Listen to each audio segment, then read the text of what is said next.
একটু পাশে যান।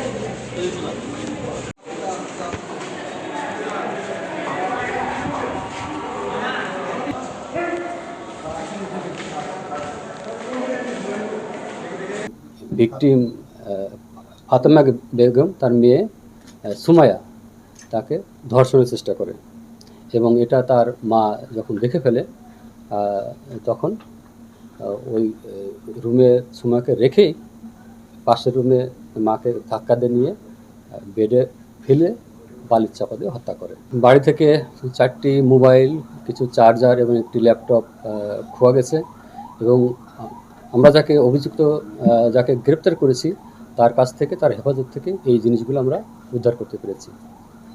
যাকে গ্রেপ্তার করেছি তার নাম মোবারক, বয়স 29। উনি এই ভিকটিম ফ্যামিলির পারিবারিকভাবে তাদের সাথে সম্পর্কিত এবং সে বিভিন্ন সময় এই মা এবং মেয়েকে ঝাড়ফুঁকের নামে বিভিন্ন সময় পানি পড়া বা অন্যান্য তদবির দিয়ে থাকে।